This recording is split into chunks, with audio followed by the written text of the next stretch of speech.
እንግዳችንም እንግዳ ባልልም ጋሽ ልደቱ በስቱዲዮ ተገኝተዋል። በድጋሚ ዛሬ የተሻለ ይሆናል ብዬ ተስፋ አደርጋለሁ። ባለፈው በኢንተርኔት መቆራረጥ ነው ቀጠሮ ይዘን የተለያየ ነው። እቺን 15 ደቂቃም ቆይተን የመጣ ነው። የበለጠ ኢንተርኔቱ እንዲስተካከል እያየን ስለሆነ ነው። ከአሁን ሰዓት ጀምሮ ወደ ውይይታችን እንገባለን። ከመጀመራችን በፊት ይሄንን ዝግጅት ለሌሎች እንዲደርስ እንድታዛምቱት ወይም ሼር እና ላይክ እንድታደርጉ አስታውሳለሁ። ይሄንን ካልኩኝ በቀጥታ ወደ ልደቱ እሄዳለሁ። እንዴት ሰነበትክ ልደቱ? እንኳን በድጋሚ በሰላም ተገናኘ። ሰላም ነኝ ሞገስ፣ በጣም ነው የማመሰግነው። በቅድሚያ ያለፈው ጊዜ ፕሮግራሙ በመቋረጡ ይቅርታ ነው የምጠይቀው። አልገባኝም ነበር፣ አጋጥሞኝ የማያውቅ ነገር ነው የገጠመኝና ኋላ ላይ ግን ስረዳ የኔ ኢንተርኔት ችግር እንደሆነ ነው የተረዳሁት እና ዛሬ ቦታ ሁሉ ቀይሬ ነው የመጣሁትና ሆፕፉሊ ያ ችግር አይገጥመንም ብዬ ተስፋ አደርጋለሁ እና ለሁሉም ይቅርታ ጠይቃለሁ። ያው በኔ ሳይድ የነበረ ችግር ነው። እሺ፣ እኛም እናመሰግናለን። እንዲሁ ያው አድማጮች ማወቅ ስላለባቸው ነው እንጂ ፓርቲኩላር ላይ ያጠፋው ጥፋት የለም። ባናጠፋም ይቅርታ መጠየቅ አለብን በሚል መርህ መሰረት ተቀብለነዋል። እዛው እንቀጥላለን። የመጀመሪያው የዲያስፖራ ኑሮ እንዴት ይዘዋል ልደቱ? ዲያስፖራ ሆንክ አይደለም የሚለመድ አይደለም። በጽሁፉም እንዳትሰው ይኖራል የዲያስፖራ ፖለቲካ ራሱን ችሎ። ግን ከዛ በፊት ያው ባለፈው በተደጋጋሚ አድሬስ እንዳደረግን ነው ወደ ኢትዮጵያ የመመለሱ ሁኔታ ቢያንስ ለአሁኑ እንዳልተሳካ ነው የነገርከኝና ምን አዲስ ነገር አለ? ወስናል? በቃ ዲያስፖራ ሆነሃል ወይስ ሂደት ላይ ነው ያለው? በሌላ መልኩ ስጠይቅ እኔ እኮ መወሰን አያስፈልገኝም። ወስነሃል የሚባለው ራሴ ለመሄድ ወይም ለመቅረት የመወሰን መብቱ ቢኖረኝ ነው እና እኔ ተገደሃል። ላስተካክል፣ ተገደሃል ምን ጥያቄ ያለው ብለህ ነው? መጠየቅም እኮ አያስፈልግም። ተገድጃለሁ፣ ግን ዞሮ ያው እንግዲህ ያለውን ሪያሊቲ መቀበል ነው። እንዳልከው የዲያስፖራ ኑሮን ምለምደው አይመስለኝም። እኔ ግን ደግሞ ያለውን እውነታ መቀበልና ህይወትን መቀጠል የግድ ነው፣ አማራጭ የለውም። እሺ፣ እሱም ማለት ነው አዲሱ ሪያሊቲ ተቀብላለሁ ወይ ለማለት ነው።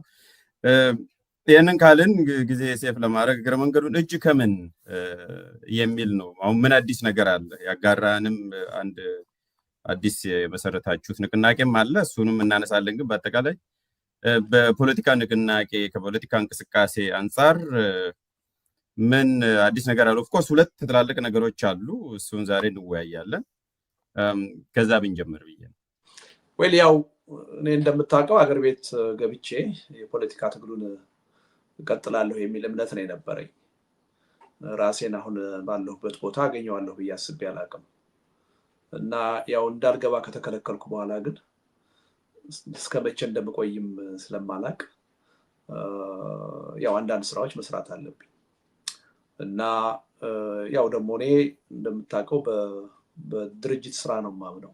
በግል ስራ ብዙም እምነት የለኝም። ፖለቲካን በሚመለከት ተደራጅቶ መስራት የተሻለ ነው፣ ለተሻለ ውጤት ያበቃል የሚል እምነት ነው ያለኝ እና ያው መቆየት የማይቀር ከሆነ ይሄ ከአሁን ቀደም የተለያዩ የውይይት መድረኮች ስናዘጋጅበት የነበረ የአብሮነት ስብስብ የሚል አንድ ስብስብ አለ። እናንተም አንድ ሁለት ጊዜ ተሳትፈህበታል እና ያን ስብስብ ወደ መደበኛ ወይም ፎርማል እና ህጋዊነት ወዳለው ተቋም ቀይሮ ትንሽ በተሻለ ጥራትና በተሻለ ጥንካሬ የፖለቲካ ትግሉን ሊረዳ የሚችል ስራ ለመስራት ወስነን እየተንቀሳቀስን ነው።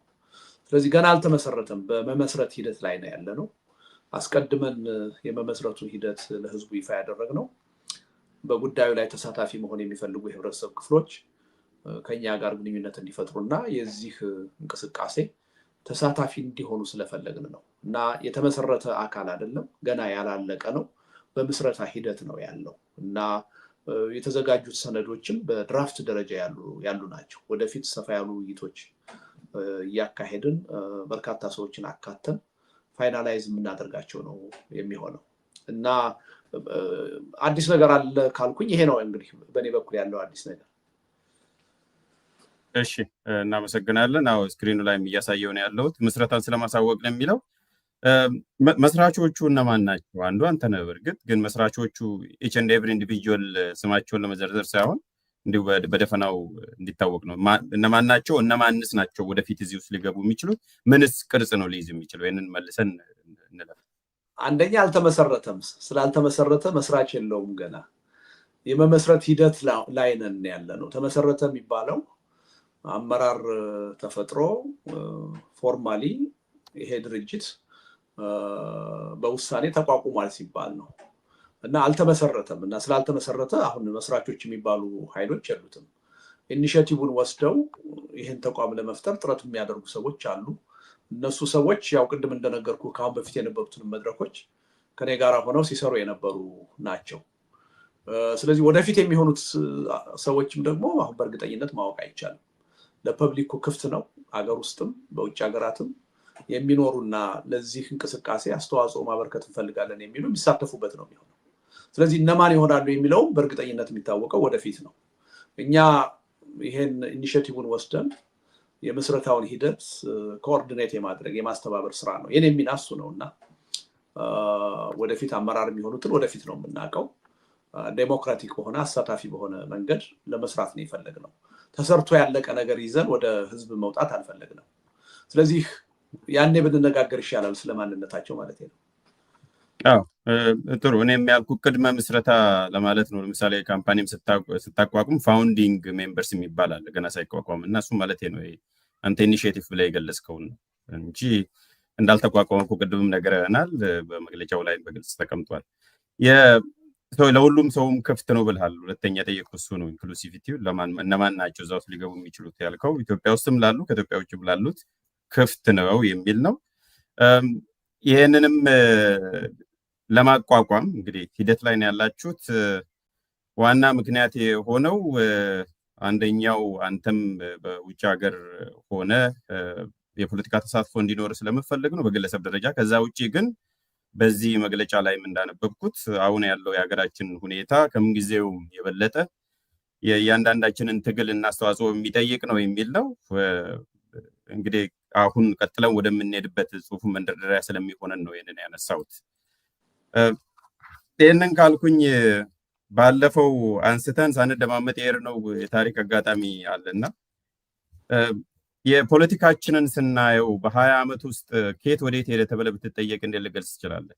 ሰፊ ጉዳይ ነው፣ ግን እንዲሁ ለመግቢያ እንዲሆነን ብናነጻጽር 97 እና 2017 ብናነጻጽር እንደ ሀገርም እንደ ትውልድም እንደ ፖለቲካ ምን ላይ ከየት የት ነው የደረስነው ተንደርድረን? ወይል ባጭሩ ግለጽልኝ ካልከኝ ተስፋ ሰጪ ከመሆን ወደ ተስፋ አስቆራጭነት ሁኔታ የተቀየረበት ሁኔታ ነው ያለው። ኢትዮጵያ በታሪኳ በምርጫ በሰላማዊ ትግል ለውጥ ለማምጣት ይቻላል የሚል አስተሳሰብና እምነት ኖሮት ህዝቡ ቀላል የማይባል ተሳትፎ ማድረግ የጀመረበት ወቅት ነበር 1997። ግን ሳይውል ሳያድር ያ ሁኔታ ተቀልብሶ አሁን ወደ ገባንበት የእርስ በርስ ጦርነት ሰላማዊ ትግል ተትቶ ብዙዎች ተጠይፈውት የፖለቲካ አማራጭን የፖለቲካ አስተሳሰብን በኃይል በጉልበት በጦርነት ለመጫን ጥረት የሚደረግበት ሁኔታ ውስጥ ነው ያለ ነው እና በከፍተኛ መጠን ወደኋላ የሄድንበትና ሂደቱም ደግሞ ሄዶ የሀገሪቱንና የህዝቡን ህልውና ጥያቄ ውስጥ የጣለበት ደረጃ ላይ እንደደረስን ነው የሚያሳየው። እና የዛሬ 20 ዓመት ቅንጅት ውስጥ በተፈጠረው አለመግባባት አንድ ንግግር አድርጌ ነበር በእኔ በኩል። የኢትዮጵያ የፖለቲካ ኃይሎች አሁን በያዝነው መንገድ የምንቀጥል ከሆነ የኢትዮጵያ የፖለቲካ ሂደት 15-20 ዓመት ወደኋላ ይሄዳል የሚል ሀሳብ አቅርቤ ነበር እና ብዙ ሰዎች ያ አልታያቸውም ነበረ። 15-20 ዓመት በስልጣን ላይ ያለው አገዛዝ እንኳን 15-20 ዓመት ከዚህ በኋላ 5 ወር አይቆይም የሚል በጣም ጽኑ የሆነ አመለካከት ነው የነበራቸው። ይሄው 20 ዓመት ሆነው ያ አገዛዝ አሁንም በስልጣን ላይ አለ እና የሚያሳዝን ነው። ይሄ ጥሩ ነጥብ ነው ያነሳው ልደት። ምናልባት በተደጋጋሚ አይምሯችን ላይ የሚመላለሰው ጉዳይ እና አጠቃላይ ከሰላማዊ ትግልም እንዲሁም ከኢትዮጵያ ፖለቲካ ባህል ጋር ተያይዞ ሊነሳ የሚችለው ነገር ጠይቄ መልስ ያላገኘሁት ወደ 97 ለመመለስስ ምን ያህል ጊዜ ሊፈጅብን ይችላል? አሁን ወደኋላ ተመልሰን አንልም። በፋክቹዋሊ ስላየ ነው ያኔ ወደፊት ነው የምትናገረው። እርግጠኛ ልትሆን አችልም። አሁን ኖረንበት ስላየን ወደ ሌላ አይደለም የ97 ወደ 97 እንኳን ተመልሰን ዲሞክራሲያዊ ምርጫ አድርጎ ህዝቡ በዛ ልክ ሞቢላይዝ ተደርጎ ፖለቲካችንን ለማሰልጠንና እዛ ለመድረስ ምን ያህል ዘመን ሊፈጅ ይችላል? አሁን ባለው ሁኔታ ከቀጠለ ከመፍረስ በመለስ ማለት ነው። እሱን እንመጣበታለን። እሱ ጥያቄ ላይ ብንሆንማ እሰየው ነበረ ሞገስ። አሁን ጥያቄው ወደ 97 አይነቱ ሁኔታ እንዴት እንመለሳለን አይደለም። እንደ ሀገርና እንደ ህዝብ ህልውና ኖሮን እንቀጥላለን ወደፊት ወይስ አንቀጥልም? ኢቭን ከ97 በፊት ወይም ከ97 በኋላ የነበረው አይነት አምባገነን መንግስት ኖሮ ህዝባዊና ሀገራዊ ህልውናችን የሚቀጥል ቢሆን ተመስገን ነበር። አሁን ከፊታችን ያለው ጥያቄ እንዴት ወደ 97 ዓመተ ምህረት ሁኔታ እንመለሳለን አይደለም። ሀገርና ህዝብ ሆነን ምን ያህል እንቀጥላለን ወደፊት የሚል ነው። የ97 ጥያቄ የዲሞክራሲ ጥያቄ ነው። የነፃነት ጥያቄ ነው። የዲሞክራሲ ጥያቄ ነው የነበረው። አሁን ጥያቄው እሱን ቅንጦት አድርገነዋል። አሁን የዲሞክራሲ ጥያቄ አይደለም፣ የመልማት ጥያቄ አይደለም፣ የመልካም አስተዳደር ጥያቄ አይደለም። እንደ ህዝብና እንደ ሀገር ሰርቫይቭ የማድረግና ያለማድረግ የህልውና ጥያቄ ነው የሆነው እና በዚህ ደረጃ ነው ነገሮች የተቀየሩትና አሳዛኝ የሆኑት እና አንተ የምትለው ወደ 97 የመመለስ ጉዳይ አሁን ለኢትዮጵያ ህዝብ ቅንጦት ነው። እሱ ቢሆንማ ምን ያህል እድለኞች ነበር። ጥያቄው ያው የዲሞክራሲ ጥያቄ፣ የመልካም አስተዳደር ጥያቄ፣ የመልማት ጥያቄ ይሆን ነበር ማለት ነው። እሱን ተሻግረነዋል። አሁን እንቀጥላለን አንቀጥልም ነው ጥያቄው። እንፈርሳለን አንፈርስም ነው ጥያቄው። ጥሩ፣ ይህንኑ ይዘው ወደ ዛሬው ውይይታችን እንሻገራለን። ይህንን ከፊት የሚታየውን ጽሁፍ ባለፈው ጽፈ አጋርተናል። በዚህ ጉዳይ ለመወያየት ነበረ ባለፈው እንትን ያልነው። ስለዚህ ዛሬም በዋናነት እዚህ ላይ ነው የምንቆየው። ዩናይት አጌንስት ዎር፣ ኦሮማይ እንደገና፣ ጦርነት ይብቃ ሰላም ይምጣ የሚል ጽሁፍ ከሳምንት በፊት ሚያዝያ 8 ቀን 2017 ዓ.ም አጋርተናል እና እኔ ከርዕሱ ነው መነሳት የምፈልገው። እንዳውም ልደቱ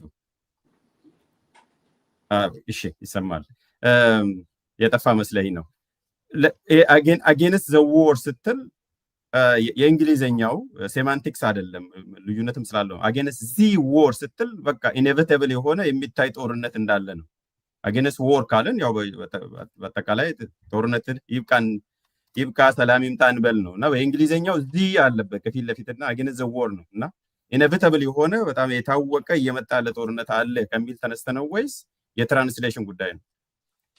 አይ እሱም ጋር አይደርስም እንጂ ገና ወደፊት ኢኔቪታብል የሆነ ጦርነት አለ ሳይሆን አሁን እኮ ቅልጥ ያለ ጦርነት ውስጥ እኮ ነን ያለ ነው።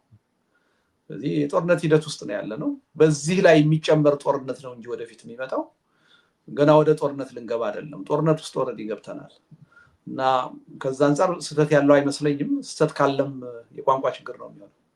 መንፈሱ ግን ይሄ ነው። እኔ አሁን ጥሩ እሱን ነው ማግኘት የፈለኩት።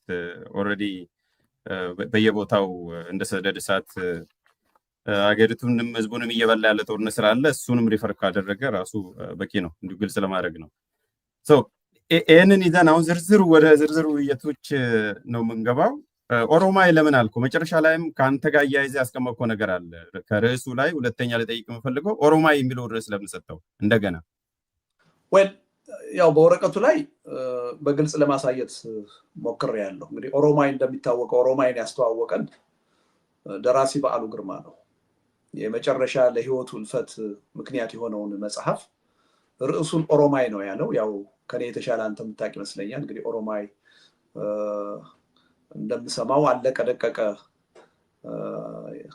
የሚል አይነት ትርጉም ያለው ነው። ከእንግዲህ አይቻልም የሚል አይነት ትርጉም ወይም መልእክት ያለው አባባል እንደሆነ ነው የምሰማው። እና በዓሉ ያን መጽሐፍ የጻፈው ራሱ የስርዓቱ አካል ነበር። ከስርዓቱ ውስጥ ደግሞ ቁንጮ ከሚባሉት ባለስልጣናትና ጋዜጠኞች ውስጥም አንዱ ነው የነበረው እና ተሳታፊ ነው የነበረው። ዋና የስርዓቱ ተዋናኝ ነው የነበረው እና እንደዚሁ ከውጭ ሳይሆን ከውስጥ ሆኖ ነው የደርግን ነባራዊ ሁኔታ ያውቅ የነበረው በዓሉ እና በተለይ የቀይ ኮከብ ዘመቻ ከሸፈ በኋላ ከዛም በርካታ ተደጋጋሚ ጦርነቶች በሀገራችን የሰሜኑ ክፍል ከተካሄዱ በኋላ ተስፋ የመቁረጥ ስሜት ውስጥ ገብቶ ነው የጻፈው። አገር ውስጥ ያለውን አሁን ችግር በያዝነው የጦርነት መንገድ አንፈታውም፣ ጦርነቱ የትም አያደርሰንም፣ አናሸንፍም ኦሮማይ በሚል ነው አጠቃላይ ጽሁፉን የቋጨው።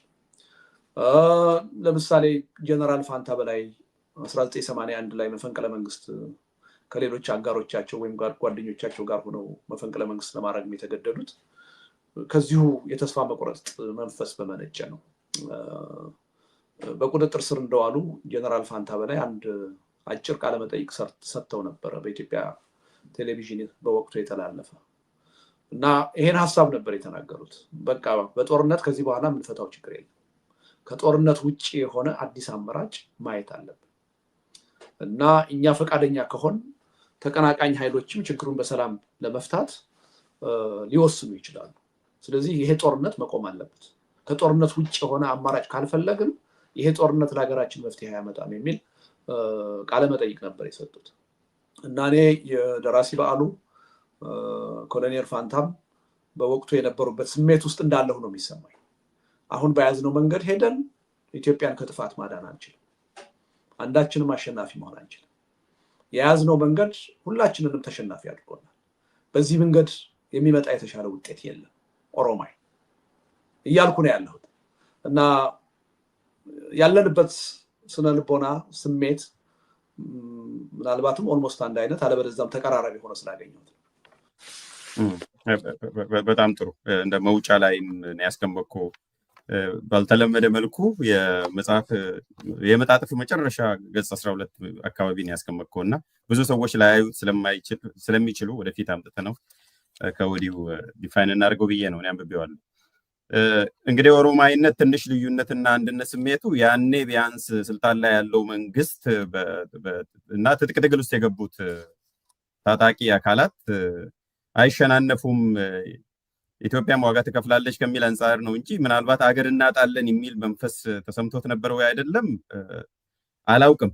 እንግዲህ ትንሽ እዛ ጋር የልዩነት ሊኖረው ይችላል፣ እንደዛም ሊሆንም ይችላል። ምናልባት ያኔ ኤርትራም ልትገነጠል ስለሆነ ሌሎቹም ታጣቂ ኃይሎች ስላሉ ሀገርም ይፈርሳል ብሎ አስቦም ሊሆን ይችላል እዛ ድረስ ወስዶት እና ከሞላ ጎደል ከዚች ኳሊፊኬሽን ውጭ ስሜቱ ይኖራል። አናሎጂ ሊሰራ ይችላል ብዬ አስባለሁ። ዞሮ ዞሮ የግልህን ስሜት እና አብዛኞቹን ግን ምንድነው ሞገስ አሁን ጥሩ አንስተዋል፣ የኤርትራን ጉዳይ አንስተዋል። አንዱ እኮ የ17 ዓመት ጦርነት በዛ መጠን የተካሄደውና ያ ሁሉ የሀገሪቱ ልጆች ዋጋ የከፈሉት እኮ የሀገሪቱን አንድነት ለማስጠበቅ ተብሎ ነው። ከጦርነቱ ፍጻሜ በኋላ ግን አንድ የነበረው አገርና ህዝብ ሁለት ነው የሆነው። ስለዚህ ኢትዮጵያ በከፊል እኮ ያኔ ፈርሳለች፣ አልፈረሰችም ሊባል አይችልም። አንዱ እሱ ነው። ሁለተኛ ከዛም በኋላ ተያይዞ የመጣው ችግር ማለት ነው አሁን የገባንበት አዘቅት ሁሉ ከዛ ሽንፈትም ጋር የተያያዘ ጉዳይ ነው። የመጨረሻው መጀመሪያ ያኔ ነው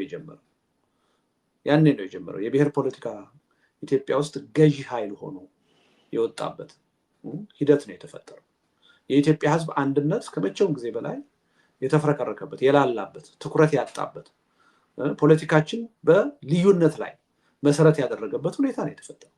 የሀገሪቱ ተቋማት ህገ መንግስት በዛ መልኩ እንዲቃኙ ነው የተደረገው እና የመጨረሻው መጀመሪያ ነው የሆነው ያ። ስለዚህ እኔ የሁለቱ ሰዎች ስጋት እኛ አብረን ወይም ደግሞ እኛ በውስጡ ያለነው መንግስት ይፈርስብናል የሚል ጠባብ ፍላጎት መስሎ አይታየኝም። አጠቃላይ ሀገሪቱ ወዳልተጠበቀ አጠቃላይ የሆነ ችግርና ቀውስ ትገባለች የሚል ስጋት ነው የነበረው። እኔ ያ ስጋታቸው እውን ሆኗል የሚል እምነት ነው ያለኝ። መልካም። ብዙ ሰው ኤርትራ ሀገር ሆና ከመቀበላቸውም የተነሳ ረሱት መሰለኝና ለዛም ነው የምናነሳው። አንደኛው የዚህ መጣጥፍ ትልቁ ምናልባት አንድ ላይ ሊሰበስብ የሚችለው ርዕሰ ጉዳይ ቀደም ጠቀስ አድርጌ ያለፍከው እየፈራረሱ እየተላለቁ የመፍረስ ይልና በአጠቃላይ ደግሞ የመጨረሻው መጨረሻ ብለን ያስቀመጥከው አሁን እሱ ጋር ነው ዋናው።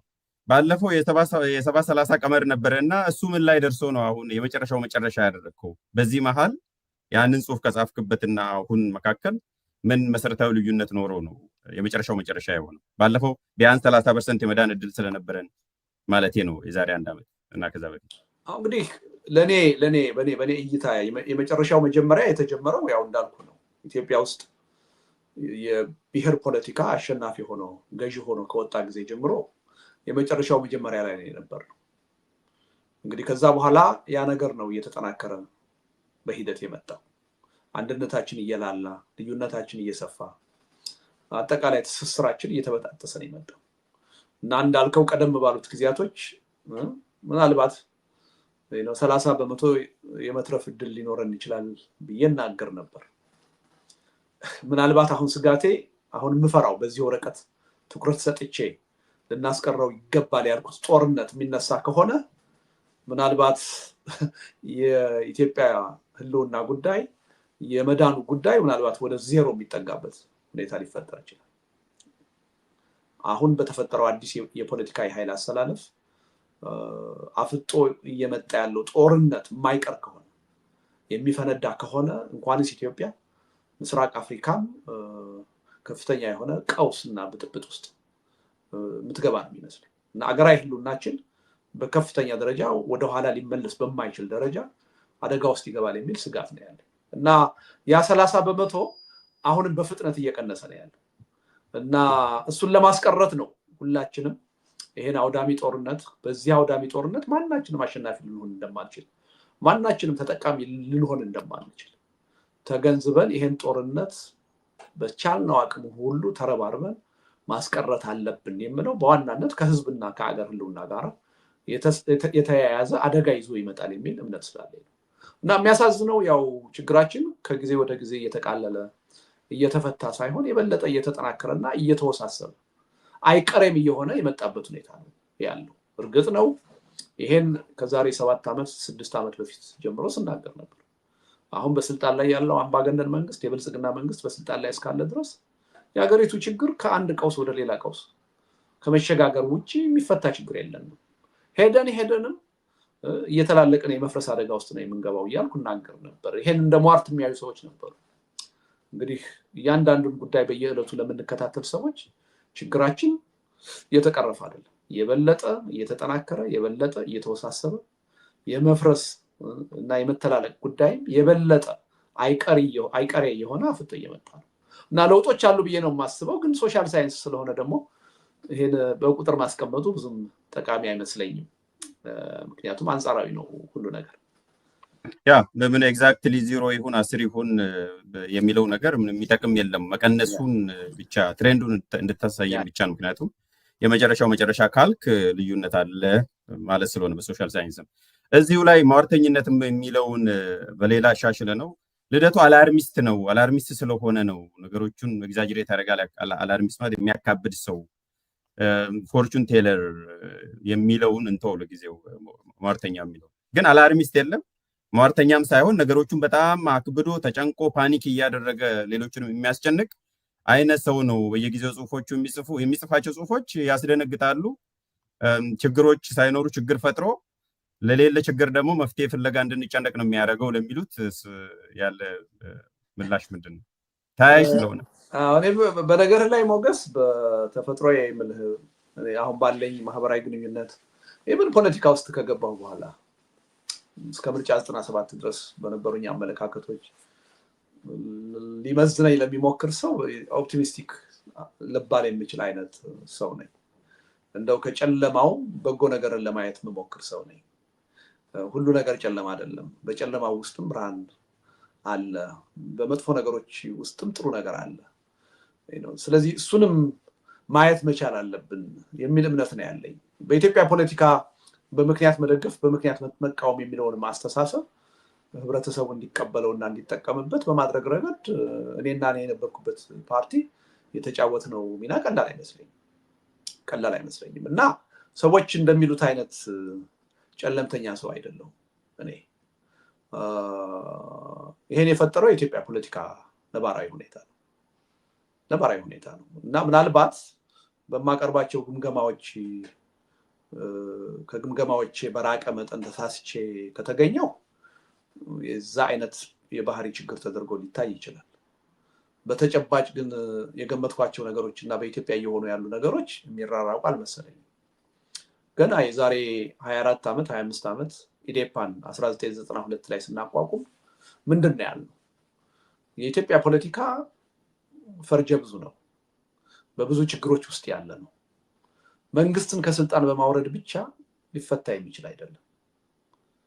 ስለዚህ ኢትዮጵያ መዋቅራዊ ወደሆነ ዲሞክራሲ መሸጋገር ካለባት የትግላችን አቅጣጫ በሶስት ነገሮች ላይ ማተኮር አለበት ብለን ነው የተነሳ ነው።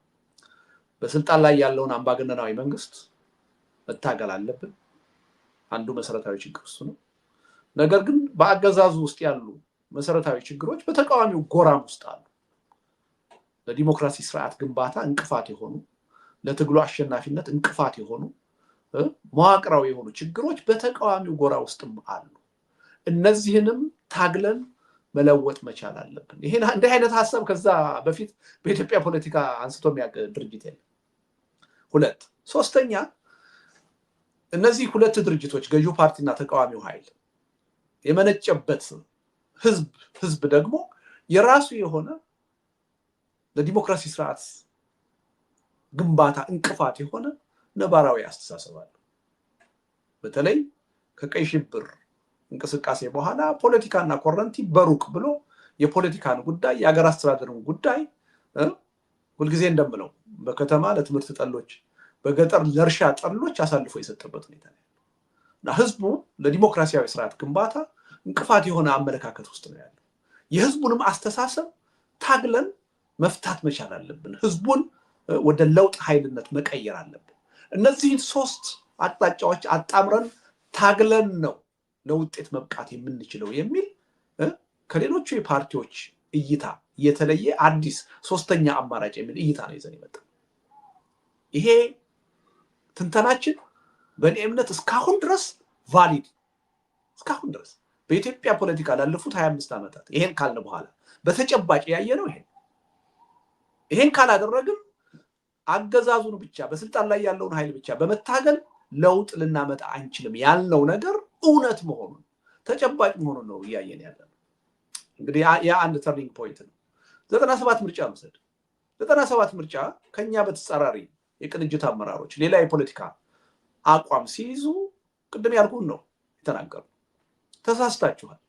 በምርጫ 97 ከነ ችግሩም ከነ ድክመቱም ያገኘናቸውን ውጤቶች ይዘን ነው መቀጠል ያለብን። በእነሱ ላይ ሌላ ውጤት ጨምረን ወደፊት ወይ በተለይም ከ5 ዓመት በኋላ በሚመጣው ምርጫ አሸናፊ ለመሆን ነው መጣር ያለብን። አሁን ምርጫ ተጭበርብሯል ብለን ብቻ ህዝብ የሰጠነን ድምፅ ሜዳ ላይ በትነን ፓርላማ ማንገባ ከሆነ አዲስ አበባ ምክር ቤትን ማንረከብ ከሆነ የኢትዮጵያን ፖለቲካ ወደ ኋላ እንወስደዋለን። አገዛዙ ሌላ 15-20 ዓመት በስልጣን ላይ እንዲቆይ እድል እንፈጥርለታለን። ሰላማዊ ትግልም ይዳፈናል ብለን ነው አቋም ያዝን። ያለፉት 20 ዓመታት የመጣንበት ሂደት ይሄን ነው የሚያሳየው። ይሄ አንድ ተርኒንግ ፖይንት ነው። ሌላውን ሶስተኛውን እንወሰደው። የዶክተር አብይ አገዛዝ ወደ ስልጣን ከመጣ በኋላ ምንድነው ያለው? ኖ አንድ ግለሰብ ሊያሻግረን አይችልም።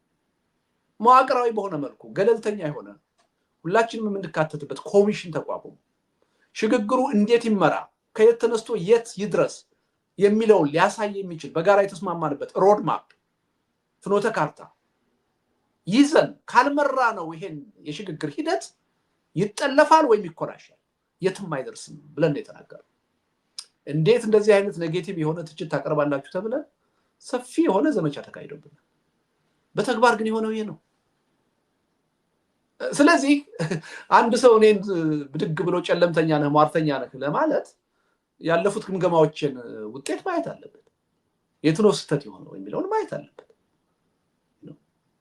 እና አሁንም እያልን ያለነው እንዲሁ ዝም ብለን በግምት አይደለም፣ በሩቅ አይደለም። የኢትዮጵያ ፖለቲካ ውስጥ እለት በእለት ተሳትፎ እያደረግን የውጭ ተመልካች ሳይሆን የውስጥ ተሳታፊ ሆነን እኔን በግሌ ከወሰድከኝ ፖለቲካን የሙሉ ጊዜ ስራዬ አድርጌ ተንቀሳቀሼ የማቀውን ነገር ነው እየተናገርኩ ያለሁት። በዛ ሂደት የሚሰማኝን ስጋት ነው እየገለጽኩ ያለሁት እና ይሄ ዝም ብሎ በስሜት የሚገለጽ ነገር አይደለም። ከሱ ወጣ ብለን ብናየው ጥሩ ይመስለኛል። እሺ አመሰግናለሁ። ይሄ ወሳኝ ባይዘው በጣም ወሳኝ ነጥብ ነው። እንዲሁ ዝም ብሎ በቀልድ የሚታለፍ አይደለም። ምክንያቱም የሚቀርቡትን ምክር ሀሳቦችንም መፍትሄዎችንም ለመቀበል መጀመሪያ ሰው ይሄንን ግድግዳ ማፍረስ ወይም መደላድል መፍጠር አስፈላጊ ስለሆነ ነው። ከእያንዳንዳቸው ምን ይጠበቃል ብለህ በአራት ክፍል አስቀምጣል። በዛው ረድፍ ነው የምንወያየው። ግን ከዚህ ከመግቢያው አንድ የመጨረሻው ጥያቄ ላንሳልህ። እሱም መጨረሻን ሊያበስር የሚችል ጦርነት እየመጣ ነው። ኦን ቶፕ ኦፍ ባሉት ጦርነት ላይ the war which ended all other wars እንደሚሉት ማለት ነው የመጨረሻው እና እሱ እየመጣ መሆኑን የሚያሳዩ በርካታ ነገሮች አሉ ካልክ በኋላ ይሄ የአደባባይ ሚስጥር ነው ብለህ ገጽ 2 ላይ አስቀምጣለህ እንደ መንደርደሪያ። ምንድን ነው አንተ የተረዳው ነገር ሌሎቹ ያልተረዱት? አንተ የሚደርስ መረጃ ወይም የገመገምከው ሌላ ተጨማሪ መረጃ ስላለ ነው ወይስ ሁላችንም እኩል የምናየውን ነገር ነው መሰረት አድርገህ እየሄድክ ያለው? ምክንያቱም ምንድን ነው ሚስጥሩ ምንድን ነው? እኛ የማናውቀው የህዝቡ የማያውቀው። አይ በተለየ ሁኔታ እኔ የማውቀው ሚስጥር ነው ሌሎች የማያውቁት ነው ብዬ ብልማ የአደባባይ ሚስጥር ነው እኮ አይደለም። የአደባባይ ሚስጥር ማለት እኮ አብዛኛው ወይም ሁሉም የሚያውቀው እንደማለት ነው። የአደባባይ ሚስጥር ማለት እሱ ነው፣ ሁሉም የተረዳውና የሚያውቀው ነው። እኔ ብቻ የማውቀው ነገር አይደለም የሚል ነው። ግን ደግሞ ያው አሁን እየተፈጠሩ ባሉ ግንኙነቶች፣ ትብብሮች፣ የምንሰማቸው መረጃዎች እኔ ብዙዎቹን እውነትነታቸውን ብዙም ላልጠራጠር እችላለሁ ከሁኔታዎቹ ካለኝ የራሴ የመረዳት አቅም ተነስቼ። ነገር ግን ደግሞ በተጨባጭ መረጃ ልናቀርብባቸው ላንችል እንችላለን። ስለዚህ በእርግጠኝነት ይሄ ሆኗል ብዬ አሰርቲቭሊ ላልናገር እችላለሁ። ግን እንደ አንድ የፖለቲካ ሰው ነገሮችን ገጣጥሜ አጠቃላይ ሁኔታዎችን ተረድቼ የራሴን ግንዛቤ ልወስድ ይችላል። ስለዚህ አሁን ባለው ሁኔታ አዲስ የኃይል አስተላለፍ እየተፈጠረ እንደሆነ ወደ አዲስ አውዳሚ ጦርነት ለመግባት በሁለት ወገን ዝግጅት እየተካሄደ እንደሆነ ለእኔ የአደባባይ ሚስጥር ነው። ብዙዎቻችን አንተም እኔም አድማጮችን በብዛት የሚያውቁት ይመስለኛል። አንዳንዶቻችን መጀመሪያ ወደ መጥፎ አቅጣጫ ሊሄድ ነው ስንል ትንሽ ጥርጣሬ የነበራቸው ሰዎች የነበራቸው መሰለኝ አሉ። አሁን ግን አብዛኛው ሰው ጦርነት ሊፈነዳ እየተቃረበ እንደሆነ ወደዛ እየሄድን እንደሆነ እየተገነዘበ ይመስለኛል። አንዳንድ ዓለም አቀፍ ድርጅቶችም እያስጠነቀቁ ነው፣ ሚዲያዎችም እያስጠነቀቁ ነው። ኢትዮጵያ ወደ አዲስ ጦርነት ልትገባ ትችላለች፣ ወደዚህ መገባት የለበትም፣ አደገኛ ነው እያሉ ማስጠንቀቅም የጀመሩበት ሁኔታ ነው ያለው እና የአደባባይ ሚስጥር ነው ስል እኔ የተለየ መረጃ አለኝ እያልኩ አይደለም። እኔ ብቻ ሳልሆን አብዛኛው ሰው አሁን ይህን ተገንዝቧል፣ ያውቀዋል ለማለት ነው። ገባኝ። አንድ እሱም አማርኛውማ የአደባባይ ሚስጥር የሚለው ምናልባት አማርኛው ጋር ችግር ካለ እሱኑ ማስተካከሉ ነው የሚሻለው። ሚስጥር ከሆነ አደባባይ ሊሆን አይችልም። አደባባይ የወጣ ነገር ሁሉ ሚስጥር ሊሆን አይችልም። አሁን የቋንቋውን ለጊዜው እንተውና ተጨማሪ ሌላ ነገር አለ ስትል እንግዲህ እኔ ተወልጄ ባደኩበት አካባቢ ዲያሌክት ሆኖ ከሆነ ሌላ ጉዳይ ነው። አንድም ጉዳይ የአደባባይ ሚስጥር ነው ካልክ ከሚስጥርነቱ ወጥቷል ማለት ነው። አደባባይ ውሏል ማለት ነው። ከሚስጥርነት አልፏል ነው እና አባባሉ እንደዛ ነው የሚገለጸው። ገባኝ። አንተ ተሳሳትክ እያልኩ አይደለም፣ እንደዛ ነው የምንጠቀመው እና ከስር መሰረቱ የአንድ ኤክስፕሬሽን ሳይሆን የቋንቋ ችግር ካለ እዛው አድሬስ ማድረግ ነው የሚሻለው። ይልቁንስ ፀሐይ የሞቀው የሚልም ኦልተርናቲቭ ኤክስፕሬሽን አለ። እንደውም አንድ አይነት ነው፣ ተመሳሳይ ነው። ጥሩ። አይ ተጨማሪ መረጃዎች ምናልባት ከኛም የተሰወሩ ካለ እንድትጨምርልን ነው። ስለዚህ በዚሁ ምክንያቱም እንደ ሙሉ ሰዓት ፖለቲከኛነት የሚደርሱ መረጃዎች ሊኖሩ ይችላሉ ብዬ ስለማስብ ነው። በወረቀት በፔፐር በፖሊሲ መልኩም ከኖሩ ብዬ ነው። ወደ ዋናው ጉዳይ እንግባ። ልደቱ ከማን ምን ይጠበቃል ይልና ከአገዛዙን የጀመርከው ወይም ደግሞ ስልጣን ላይ ካለው አገዛዝ በተወሰነ ደረጃ ገጽ 3 ላይ የዚህ መንግስትን ወይም አገዛዝን ባህሪ ትንሽ በሌላ መልኩ የገለጽክ ይመስላል። አምናም አይደለም ከ5 ወር በፊት ስንወያይ በአብሮነት የዚህ መንግስት ባህሪ ዲፋይን አድርገው በይ ነው ብዬ ስጠይቅ ይሄ አብይና የክሊኮቹ ኃላፊነቱ የተወሰነ የግል ማህበር ይሄ ነው ቋንቋ ነው አይነት ነው ወይም የአብይና የክሊኮቹ ነው ብለህ ነበርና አሁን ደግሞ የመራዬ ኦህዴድ መንግስት ነው ብለን የገለጽከውና በሁለቱ መካከል ልዩነት አለው ወይስ አገላለጽ ነው? አይ ምንም ልዩነት የለም። ይሄንም አሁን አይደለም ቀድሞም ስናገረው የነበረ ነገር ነው። በተለይ ከተረኝነት ፖለቲካ ጋር ተያይዞ በብዙ መድረኮች ጥያቄዎች ቀርበውልኝ መልሻለሁ። ለምሳሌ የኦሮሞ ህዝብ አሁን ተረኛ ነው ብዬ አላምንም። በስልጣን ላይ ያለው መንግስት የኦሮሞ መንግስት ነው ብዬ አላምንም። ግን በኢህአዴግ ውስጥ ከነበሩ ድርጅቶች አሁን ተረኝነቱን ኦህዲድ ወስዷል ብዬ አምናለሁ እና በብልጽግና ውስጥ ኦህዲድ የበላይነት አለው፣ የወሳኝነት ሚና አለው ብዬ አምናለሁ። ቀድሞ ህወሓት የነበረውን ሚና ተክቷል። እሱን ለማለት ነው። እሱን ደግሞ የተናገርኩት ዛሬ አይደለም፣ በፊት ጀምሮ ነው ስናገር የነበረው።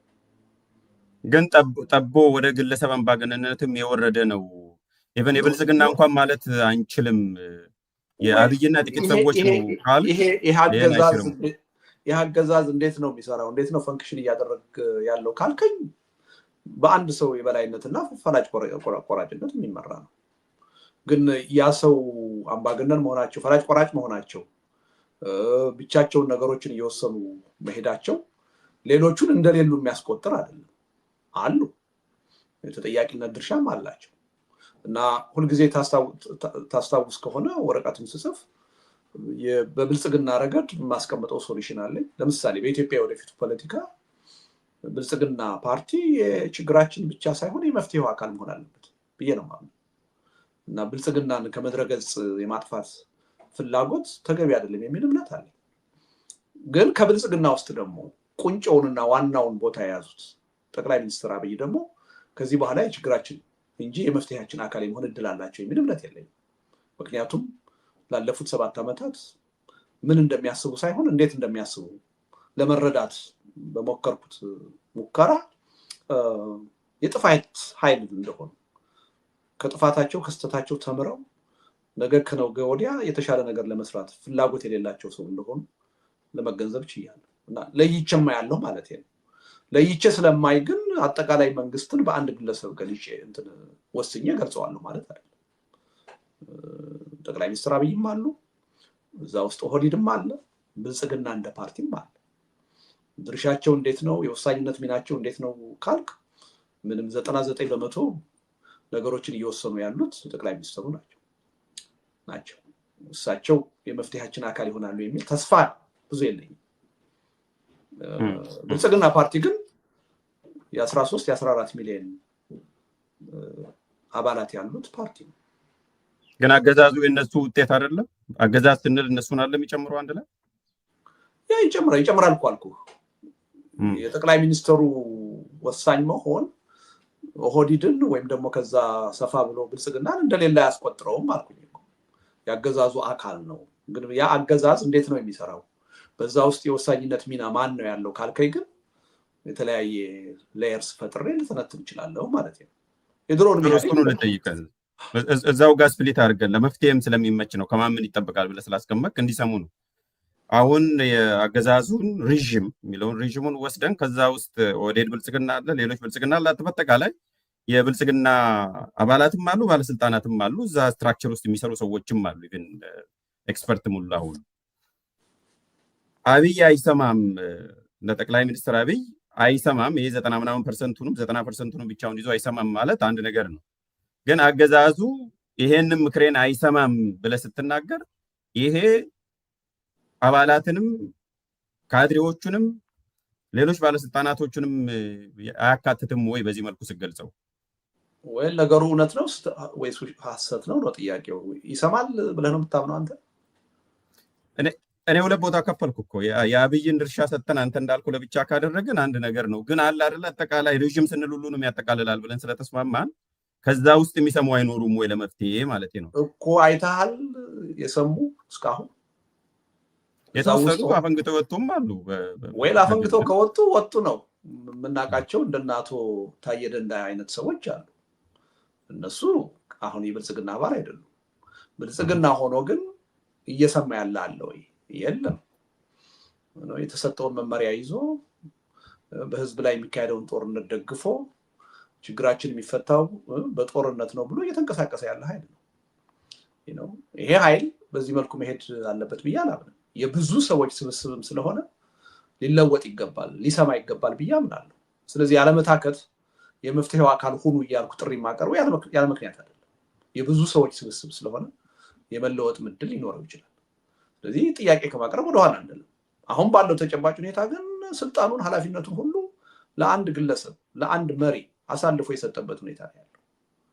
እንደ ድርጅትም ነው ከውሳኔ አሰጣጥ አንጻር አለ ሊባል የሚችል አይደለም እና መብቱን በራሱ መተዳደሪያ ደንብ ውስጥ ያለውን መብት ሁሉ ያጣካል። ጠቅላይ ሚኒስትሩ አሁን የሚወስኑት በአደባባይ ወጥተው በመግለጫ መልክ የሚያቀርቡት ነገር ሁሉ በድርጅት መዋቅር በአመራር የሚወሰን አይደለም። በመንግስት መዋቅር በአመራር የሚወሰን አይደለም። ድንገት ብድግ ብለው የራሳቸውን አቋም ይገልጻሉ። ያ ጉዳይ በድርጅት ደረጃ ውይይት ተካሂዶበታል፣ በአገር ደረጃ ውይይት ተካሂዶበታል፣ አልተካሄደም። ትልልቅ የውጭ ጉዳይ ፖሊሲዎችን፣ የውጭ ጉዳይ ግንኙነቶችን፣ ስምምነቶችን ሁሉ የሚያካሂዱት በራሳቸው ፈቃድ ተቋማቱ በማያውቁበት ሁኔታ። ስለዚህ የአካል ኃላፊነቱን ስልጣኑን ያለ አግባብ በፍርሃት በአድርባይነት ለጠቅላይ ሚኒስትሩ አሳልፎ ሰጡ። ከዚህ ወጥቶ የሀገሪቱ ችግሮች የመፍትሄ አካል እንዲሆን እፈልጋለሁ። ስለዚህ ሌሎች የፖለቲካ ኃይሎችም ይሄን አካል የወደፊቱ የመፍትሄ አካል አድርገን ማየትና በዛ ደረጃ አቋሙን አስተሳሰቡን ቀይሮ ህዝባዊ ወገንተኝነት እንዲኖረው መስራት አለብን ብዬ አምናለሁ። እሱን እያደረግኩ ግን እስካሁን ባለው ተጨባጭ ሁኔታ የሚሰማ ሆኖ አላገኘንም። ጥሩ። በምን መልኩ ነው የሚናገሩት የሚለውም መታየት ስላለበት በተለያየ መልኩ አይደለም ወይ የሚተነፍሱት? ለምሳሌ ባለፈው መንግስት እንግዲህ አንድ ናቸው። ዞሮ ዞሮ በኢህአዴግ መንግስት አብዛኞቹ እኮ ወደ ህዝቡ ተቀላቅለው ትግሉን ያቀጣጠሉት የመጨረሻ ሰዓት አንድ ዓመት ሲቀር ነው። አብዛኛው ምን ነው የሚያደርገው? በመረጃ ይረዳሃል፣ ከውስጡ ሆኖ ይታገላል፣ እንደምታውቀው ይቦረብረዋል አገዛዙን። ከዛም አልፎ በተለያዩ መልኩ ነው እያጉረመረሙ እያዳከሙ ሳቦታጅ እያደረጉ የቆዩትና ያኔም ቢሆን ያን ሁሉ ጊዜ ቆይተው ነው በመጨረሻው ሰዓት ኦልሞስት አንድ ዓመትም አይሞላም መንግስት ላይ ማመጽ የጀመሩት ውስጥ ያሉ ሰዎች። አሁንስ ቢሆን በዛ መልኩ ከሆነስ እንዳውም አሁን ያለው ከድሮ ሳይብስም ወይ በማጉረምረም መንግስት ላይ ተስፋ በመቁረጥ ሳቦታጅ በመስራት መረጃ በመስጠት እና ሁኔታዎች ዝግጁ በሆኑበት ጊዜ ሁሉ ከህዝብ ጋር ሆኖ ለመታገል ዝግጁ የሆኑ ሰዎች አይኖሩም ወይ? ለምን ከዛ አንጻር ሳናይም ማለት ነው። ሲተነፍሱ የሚሰነፍሱበት ሌላ መንገድም አለ አይደል? ጥረት እኮ እያደረግኩ ያለሁት እሱ እንዲኖር ነው እኮ እና ሙሉ በሙሉ በብልጽግና በሚባለው ኃይል ተስፋ ቆርጬማ ቢሆን ኖሮ ስለ ጠቅላይ ሚኒስትሩ ማወራውን ነበር ማወራው። ነገር ግን በምንጠብቀው መልኩ ይሄ ኃይል ኃላፊነቱን መወጣት አልቻለም። ሙከራም እያሳየ አይደለም። ምናልባት ሁለት ሰዎች በምሳሌ ልንጠቅስ እንችላለን። የሚኒስተርነት ስልጣናቸውን ካጡም በኋላ ቢሆን ብልጽግናን ወክለው የፓርላማ አባል በነበሩበት ሰዓት አቶ ገዱ አንዳርጋቸው አገዛዙን የመቃወም አቋም በአደባባይ ሲያራምዱ አይተናል። ከዛ ውጪ የመንግስት ኃላፊነቱን ይዞ በአደባባይ ወጥቶ መንግስትን ሲያወግዝ የምናውቀው አቶ ታዬ ደንዳ ነው። ሁለቱም ያው አሁን የድርጅቱ አካል አይደሉም። 13 ሚሊዮን አባላት አሉኝ የሚል ፓርቲ ውስጥ ሁለት ሰዎች በምልክት ደረጃ ማየታችን እዚህ ግባ የሚባል አይመስለኝም። ሌላው ሁሉ አድርባይ ሆኖ የማያምንበትን እየሰራ ከህዝብ ጥቅምና ፍላጎት ተጻራሪ የሆነ ስራ እየሰራ ያለበት ሁኔታ ነው ያለው። ግን ይሄም ሆኖ ተስፋ መቁረጥ የለብንም ባይ ነኝ። ይሄ ኃይል ወደ ቀልቡ ተመልሶ አሁን የተያዘው መንገድ ለራሱም የማይጠቅም መሆኑን አውቆ ወደ ህዝባዊ ወገንተኝነት እንዲቀየር የመፍትሄው አካል እንዲሆን ጥረት ማድረግ አለብን ብዬ ነው ማለት። ለምሳሌ አዲስ የሽግግር ሂደት በኢትዮጵያ መፈጠር አለበት ስንል ይሄ የሽግግር ሂደት ራሱ ብልጽግና ፓርቲን የሚያካትት መሆን አለበት። በሱ መቃብር ላይ የሚመሰረት መሆን የለበትም። ይሄ ምን ማለት ነው? የመፍትሄው አካል አድርገን እንያቸው፣ ወደ መፍትሄው አካልነት እንዲመጡ እናበረታታቸው፣ እንግፋቸው። ትግላችን ይህን ታሳቢ ማድረግ አለበት የሚል ነው። በዚህ መልኩ ነው የማየው።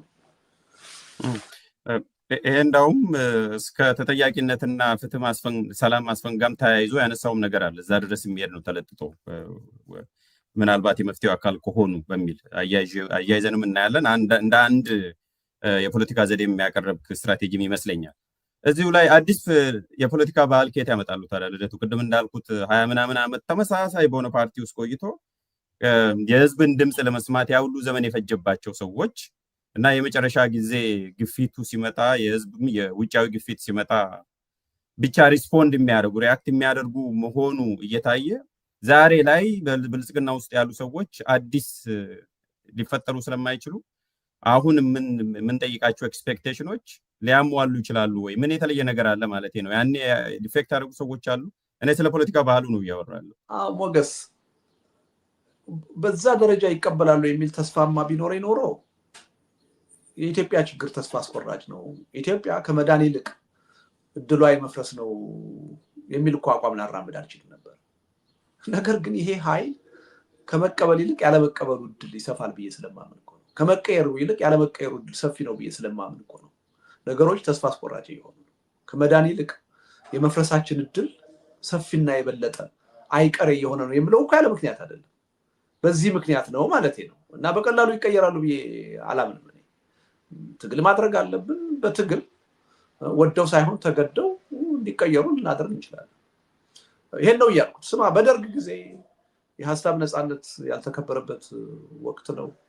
መልቲ ፓርቲ ሲስተም በህግ አይፈቀድም። በዛ አምባገነናዊ ወታደራዊ መንግስት ስር ሆነው ነው እኮ እነ በዓሉ ግርማ በዛ ደረጃ ክሪቲካል የሆነ ጽሁፍ ጽፈው ህይወታቸውን አሳልፈው የሰጡት። በዛ ሁኔታ ውስጥ ሆነው ነው እነ ፋንታ በላይ የመፈንቅለ መንግስት ሙከራ ያደረጉት። በዛ ስርዓት ውስጥ እንኳን እንደዚህ አይነት ሰዎች አይተናል። ሄደው መጨረሻ ላይ ህሊናቸውን ተሟግተው የህዝብ ወገንተኝነት ለማሳየት የሞከሩ ሰዎች አሉ። በዛ ደረጃ እንኳን አሁን እያየን አይደለም። እና ይሄ አሳዛኝ ነው። እና የሀገሪቱን የወደፊት ዕጣ ፈንታ እጅግ አሳሳቢ የሚያደርገው ይሄ እውነታ ነው። እና እኔ የምትለውን ነገር ነው የምጋራው ማለት ነው። በቀላሉ ይቀየራሉ ብዬ ባስብማ ኢትዮጵያ የመፍረስ እድሏ ይሰፋል ልል አልችልም ነበር። የመዳን እድል አላት ነበር የምለው። ይቀየራሉ የሚለው ተስፋዬ ብዙ ስላልሆነ ነው። ግን ይሄን ብለን ግን እጃችን አጣጥፈን መቀመጥ የለብንም። አቅማችንና ሁኔታ በፈቀደ መጠን እንዲቀየሩ እንዲለወጡ በትግል ጥረት ማድረግ አለብን ብዬ አምናለሁ።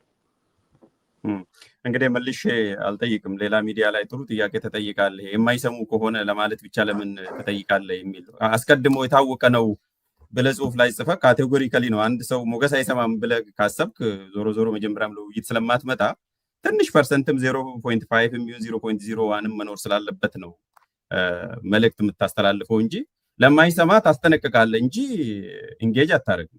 የታወቀ ነው። እና እዛ ላይ መልስ ስላገኘው ግን ምናልባት እኔ ስላዳመጥኩ ካላዳመጡ ሰዎች ሊኖሩ ይችላሉ። እና ካልሰሙ ታዲያ ለምንድን ነው የምትለፋው? ማለት አስቀድሞ ሙሉ በሙሉ ከታወቀ ኦልሬዲ አብራርታል በከፊል በቃ አልሰሙም ማለት ካልሰሙ ለምንድን ነው ኤነርጂን የምታጠፋው? የማይሰሙ ከሆነ አስቀድሞ ከታወቀ። እንደዚህ የሚሉ ሰዎች ምናልባት ትግል ማለት ምን እንደሆነ ምንም ክሉ የሌላቸው ሰዎች ናቸው። በቃ አይሰሙም ብለህ እጅህን አጣጥፈህ አትቀመጥም፣ ትታገላለህ። እየታገልኩ እኮ ነው።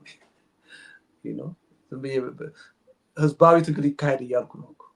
ተደራጅተን እንታገል፣ ወደው ሳይሆን ተገደው በህዝብ ትግል ለሰላም ለድርድር እንዲንበረከኩ እናድርጋቸው እያልኩ ትግል ነው። ትግሉን ተው ሳይሆን ትግሉን ትታገላለህ። እነሱ ጋር ሆኖ መታገልን ነው እንጂ እነሱን ኤንጌጅ ማድረግ። የማይሰሙ ከሆነ የትግሉ አካል ሁኑ፣ ስሙን፣ ፕሮፖዛሌን ተቀበሉ የሚለውን ፓርት ነው ያሉት እንጂ ትግሉን ቅድም እንዳልኩት እኮ እነሱን ትታገላቸዋለህ እንጂ አብራት ትታገላለህ። ስለ ትግል የሚገባን ከሆነ እጅግ አስፈላጊ ነው። የፖለቲካ አጀንዳችንን እንዴት ነው የምንቀርጸው? ወደፊት የሚመጣውን ሪስክ እንዴት ነው የምንቀንሰው? አገሩን በፉክክር በእልህ ወደ መፍረስ ሳይሆን ወደ መኖር እንዴት ነው የምናስቀጥለው የሚለው ጥያቄ በጣም ወሳኝ ነው። ስለዚህ ስማ የደቡብ አፍሪካን ለመቀየር የአፓርታይድ ስርዓትን ሲታገል የነበረው ኤኤንሲ ምንድን ነው ያደረገው? እነ ማንዴላ ወደ እስር ቤት ሲወረወሩ አብዛኛዎቹ የኤኤንሲ ደጋፊዎች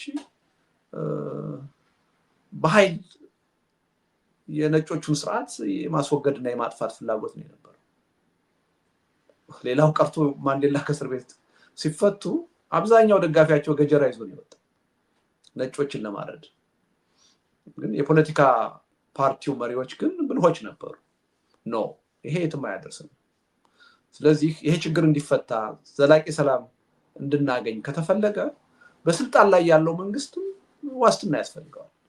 የችግራችን ብቻ ሳይሆን የመፍትሄው አካል እንዲሆን መደረግ አለበት ብለው ከነ ዴክለርክ ጋር ድርድር ነው የጀመሩት። በሀገሪቱ የወደፊት ህልውና ላይ እነሱም ዋስትና እንዲኖራቸው የሚያደርግ የፖለቲካ ሀሳቤ ነው ማራመድ የጀመሩት። ይሄ በብዙ ጽንፈኞች አይወደድላቸውም ነበር። እንደ ተሸናፊነት፣ እንደ ፈሪነት፣ እንደ ካህዲነት ይቆጠር ነበር። ደቡብ አፍሪካን ግን ህልውናዋን አስጠብቃ እስካሁን ድረስ እንድትቀጥል አድርገዋል። እንዲህ አይነት ብልህነት የኢትዮጵያ ፖለቲካ ካላገኘ አሁን በያዝነው የልህና የጦረኝነት ባህሪ የትም መድረስ አንችልም። ስለዚህ ዝም ብለህ አንድ ጊዜ ተናግሬያለሁ ብለህ አንድን ነገር አይለወጥም ብለህ አታቆምም። እስኪለወጥ ድረስ መናገር አለብህ። እስኪለወጥ ድረስ በንግግር ብቻ ሳይሆን በተግባራዊ ትግል መታገል አለብህ። ትግል ማለት እሱ ነው እና እንደዚህ የሚሉ ሰዎች ለእኔ ምንም አይገቡኝም። የፖለቲካ ሀሁ ወይም ክሉ የሌላቸው ናቸው ብዬ ነው የማስበው። ጥሩ። ከዚሁ አገዛዝ ጋር ተጀምሮ እዚሁ ክፍል ላይ አንድ ደግሞ ያነሳው ቁም ነገር አለ። አጥፍቶ ጠፊ ብለህ ነው የፈረጅከው ወይም የበየንከው። በእውነት እኛንም አጥፍቶ ራሱም ለመጥፋት ነው እየሰራ ያለው የሚል ነው ሙሉ በሙሉ የተጠቀምከውና ስልጣን ላይ ያለው መንግስት አገርን በእቅድ ያፈርሳል፣ ሆን ብሎ ያፈርሳል ብለህ ታስባለህ? ከዚህ በፊት እንደዛ እንዳልሆነ ስትከራከርም ነበር። አሁን ደግሞ አጥፍቶ ጠፊ ስትለው በእውነትም ሀገርን እያወቀ እንደምትጠፋ እያወቀ ማለት ሀገር ልትጠፋ እንደምትችል ልትፈርስ እንደምትችል እያወቀ ይንቀሳቀሳል ብለህ ታስባለህ? የትኛውም መሪ እንደዛ ሊያደርግ ይችላል? ባይ ዲዛይን እያልኩ አይደለም፣ ባይ ዲፎልት ነው እያልኩ ያለሁት እና ይሄ ግልጽ መሆን አለበት። ይሄ አገዛዝ እንኳንስ ህይወቱን ስልጣኑን በጣም በጣም አብዝቶ ከህዝብና ከሀገር በላይ የሚወድ ነው። ስለዚህ ራሱን የማጥፋት ፍላጎት አለው ብዬ አላምንም። እየሄደበት ያለው መንገድ ግን እጅግ የተሳሳተ ከመሆኑ አንጻር እሱ አሁን ጥረት እያደረገ ያለው ሌሎችን ለማጥፋት ነው። ጠላቶቼ ብሎ የሚያምንባቸውን የፖለቲካ ባላንጣዎች ተቀናቃኞች ናቸው ብሎ የሚያምናቸውን እነ ኦላን ለማጥፋት፣ እነ ፋኖን ለማጥፋት፣ እነ ቲፒኤልኤፍን ለማጥፋት ነው እየተረባረበ ያለው። ይህ አይነቱ አስተሳሰብ ግን ሄዶ አጥፍቶ ጠፊነትን ነው የሚያመጣው። ራሱንም አያድነውም፣ ራሱም እንዲጠፋ ነው የሚያደርገው። ስለዚህ እያልኩ ያለሁት ሆን ብለው ራሳቸውን ለማጥፋት እየሰሩ ነው አይደለም። ባይ ዲዛይን እሱን ያደርጋሉ የሚል እምነት የለኝም። ሂውማን ኔቸር እንደዛ አይደለም፣ በጣም ካልኩሌቲቭ ነው። እያልኩ ያለሁት ባይ ዲፎልት እየሄዱበት ያለው መንገድ እጅግ የተሳሳተ በመሆኑ ሄዶ ሌሎቹን ብቻ የሚያጠፋ ሳይሆን ራስንም የሚያጠፋ ራሳቸውን፣ ቤተሰባቸውን፣ ልጆቻቸውን ሁሉ አገርና ህልውና የሚያሳጣ ነው። ይሄ ሊረዱት ይገባል። አሁን በአጥፍቶ ጠፊነት መንገድ ነው እየሄዱ ያሉት ለማለት ነው እንጂ ሆን ብለው የሚለው ነገር ብዙም አልጋራው። ጥሩ፣ እሱም በደንብ ግልጽ እንዲሆን ነው። አንዳንዴ ለዚህ ነው ውይይት የሚያስፈልገው። ጽሁፍ ሁልጊዜም ሰልፍ ኤክስፕላናተሪ አይሆንም እንደዚህ ዲስንታንጅር ካላደረግከው። ግን እግረ መንገዱንም እናንሳውና ይሄ ሀገር የሚያፈርስ አመራር ነው ወይም አገዛዝ ነው ዋቴቨር ብለው የሚያስቡ አንድ አይደለም፣ በጣም በርካታ በብዙ በሺዎች ምናልባትም በሚሊዮኖች የሚቆጠሩ አሉ።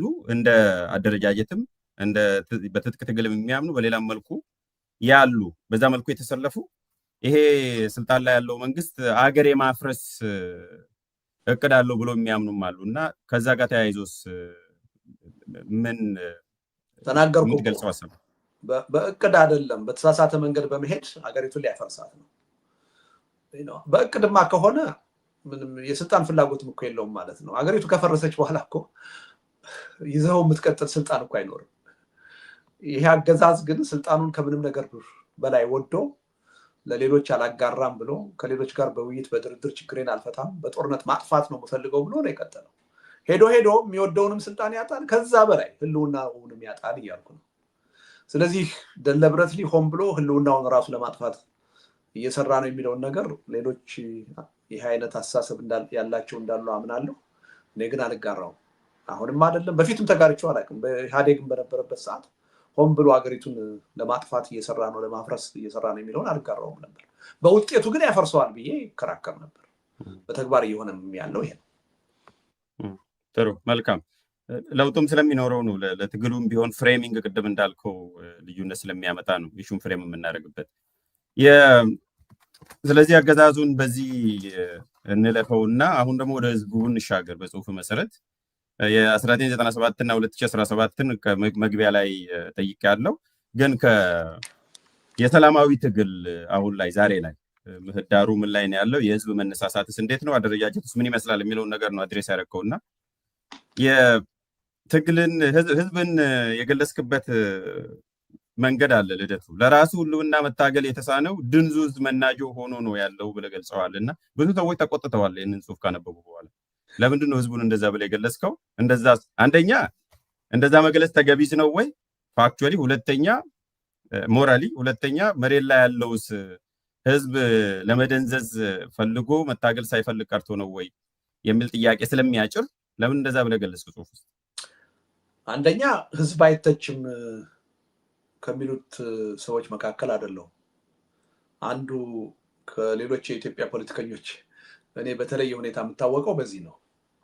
ህዝብ ያጠፋል፣ ህዝብ ይሳሳታል፣ ህዝብ መተቸት አለበት ብዬ የማምን ፖለቲከኛ ነኝ። ይሄን አቋሜን ደግሞ በተለያየ ጊዜ ስገልጽ የነበረ ነው።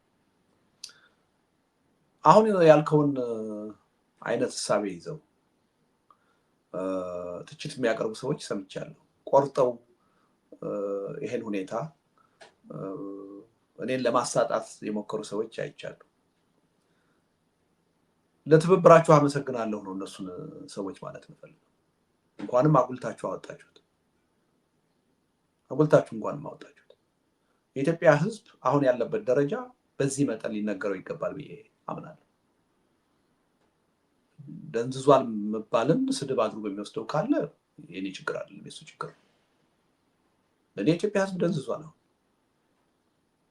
መናጆ መባልን ስድብ አድርጎ የሚወስደው ካለ በኢትዮጵያ ፖለቲካ ሰዎች ስንት ነገር በሚሰዳደቡበት፣ በግል ህይወታቸው ሳይቀር በቤተሰብ ህይወታቸው ሳይቀር በሚሰዳደቡበት የኔ አይነቱ ፖለቲከኛ ስለ ሰላማዊ ትግል ስላወራ ብቻ እስከ 7 ዘር ማንዘሩ እርምጃ ሊወሰድበት ይገባል ተብሎ በሚነገርበት ሀገር ይሄን ሪያሊቲ መናገር ስድብ አድርጎ መውሰድ የሚቻል ከሆነ የኔ ችግር ነው ብዬ አልወስድም። ለእኔ ስድብ አይደለም፣ ያለውን ነባራዊ ሁኔታ እየገለጽኩ ነው። የኢትዮጵያ ህዝብ መናጆ ነው የሆነ፣ ለራሱ ጥቅም ለራሱ ፍላጎት ቆሞ እየታገለ አይደለም። ስለዚህ ህዝቡ በዚህ ደረጃ ሊነገረው ይገባል። ይሄን ሰምቶ ደግሞ ቁጭት ሊያድርበት ይገባል። እልህ ውስጥ ሊገባ ይገባል። እውነት ነው፣ ኃላፊነትን እየተወጣው አይደለም። የሌሎች መናጆ ነው የሆንኩት። በራሴ ቆሜ የራሴን መብት የራሴን ጥቅም ለማስከበር እየታገልኩ አይደለም ብሎ መነሳሳት አለበት። የኢትዮጵያ ህዝብ እንደ አንድ ዋና የፖለቲካ ተዋናኝና ባለቤት በዚህ ደረጃ ያለበትን ድክመት ተረድቶ ችግሩን ድክመቱን ፈቶ ጠንካራ ትግል ለማድረግ ካልቆረጠ ቢልሚ ከጥፋት አይደለም ይፈርሳል። ስለዚህ እኔ አላጋነንኩትም፣ ስድብም አይደለም። ምናልባት እኔን ለማሳጣት ይጠቅማል ብላችሁ የምታስቡ ሰዎች ካላችሁ ፕሊስ ደጋግማችሁ አጭሁት። ህዝቡ እንዲሰማው የምፈልገው ነገር ነው። እንደ ባለውለታ ነው የምቆጥራችሁ። ጥሩ። ሌላው እንግዲህ ከህዝብ ጋር ተያይዞ አገላለጹ እንደተጠበቀ ሆኖ ሁለት ነገር መነሳት አለበት። አንደኛው ደጋግሞ በተደጋጋሚ ሲታገልስ አልነበረም ወይ? ታግሎም ለውጥ ሲያመጣ ነበረ፣ ግን ሲጠለፍበት ነበር። አንዱ ፋክቹዋሊ ያልኩት ለዛ ነው። 97ም ቅድም የገለጽነው ህዝቡ ነበር። ልጨርስ 2010 ላይም እንደዚሁ ህዝብ ታግሎ ነው ለውጥ ሲያመጣ የነበረው። ደግሞ ሳይክል አለው ትግል እንደምታውቀው። የሆነ ጊዜ ላይ ዲስኦሪየንትድ ይሆናል፣ የሆነ ጊዜ ላይ ህዝብ ኢቨን ችግሩን እኮ ህመምህን አሁን ያለውን ችግር ለመረዳት ራሱ የተወሰኑ ዓመታት ይፈጃሉ። አንተ ፖለቲካ ሳይንቲስት ነህ፣ በደንብ ነው የምታውቀው። ወዲያውኑ አይደለም ተቃውሞ የምታመጣው፣ ቦይል ማድረግ አለበት። አንደኛው ይሄ ነው ህዝቡ ሲያደርግ ነው የነበረው። በሱ በኩል ከአመራር አንጻርስ የሚያታግለው ሳይኖር ህዝብን መውቀስ አያስቸግርም ወይ? ማን ያታግለው? ሰላማዊ ትግል እኮ ራስ እንደምገልጸው ደረትን ለመስዋዕትነት አቅርቦ ከፊት ሆኖ የሚታገል ሰው ያስፈልጋል ስትል አመራር ስትል ነው የቆየውና ያ አመራር በሌለበት ህዝቡ እንዴት አድርጎ ነው የሚታገለው የሚል ጥያቄ፣ ተገቢ ጥያቄ ስለሚነሳ ነው ልደት እሱንም አድሬስ እንድናደርገው ነው። ወል አንደኛ እኔ ስለ ኢትዮጵያ ህዝብ የትግል ታሪክ አይደለም የጻፍኩት። በዚህች አንድ መጣጥፍ ስንት ገጽ ነበር? 11 ገጽ 12 ገጽ አጠቃላይ። በዋናነት እዚህ ላይ የጻፍኩት ከፊታችን አፍጥጦ እየመጣ ነው አውዳሚ የሆነ የበለጠ እየተላለቀን ነው የመፈራረስ እድላችንን የሚያሰፋ አይቀር የሚያደርግ ጦርነት እየመጣ ነው። ይሄን እንዴት እናስቀር፣ ምን ኃላፊነት እንወጣ በሚል ርዕስ ጉዳይ ነው የጻፍኩት እንጂ የኢትዮጵያን ህዝብ የትግል ታሪክ አይደለም የጻፍኩት። ስለዚህ አንተ እንደምትለው የኢትዮጵያ ህዝብ ብዙ ታሪክ የሰራ ህዝብ ነው። አድዋን የመሰለ ታሪክ የሰራ ህዝብ ነው። 1966 ለዘመናት ለሺህ ዓመታት የቆየን የንጉሳዊ አገዛዝ የገረሰሰ ህዝብ ነው። ብዙ ታሪክ የሰራ ህዝብ ነው። ስለዚህ ስለ ህዝቡ የትግል ታሪክ አይደለም የጻፍኩት። እየጻፍኩ ያለሁት አሁን በተጨባጭ ስላለው ከብልጽግና አገዛዝ ጋር ስለሚደረገው ትግል ነው ስፔሲፊክሊ የጻፍኩት። ከዛ አንጻር ነው መታየት ያለበት እንጂ የኢትዮጵያ ህዝብ በዚህ ቀን በዚህ ዘመን ታግሏል፣ ውጤት አምጥቷል ብትለኝ ከኔ ወረቀት ጋር ምንም የሚያገናኘው ነገር የለም። ይገናኛል። ልደት የሚገናኝበት ምንድን ነው? ውጤት ነው። መደንዘዝ ውጤት ነው። ባይዘ ወይ የሂደት ውጤት ነው። የደነዘዘበት ምክንያት ምንድን ነው የሚለውን አድሬስ እንድናደርግ ነው። ተደጋጋሚ ስንታገል እኮ ይገናኛል የሚለውን ብቻ ጣልቃ የገባው አንተ ይገናኛል ብለህ ውሰደው። እኔ የጻፍኩት ስለ አጠቃላይ የኢትዮጵያ ህዝብ የትግል ታሪክ አይደለም አልኩህ። ስለ ታሪክ አይደለም እየጻፍኩ ያለሁት አሁን ስላለው ነባራዊ ሁኔታ።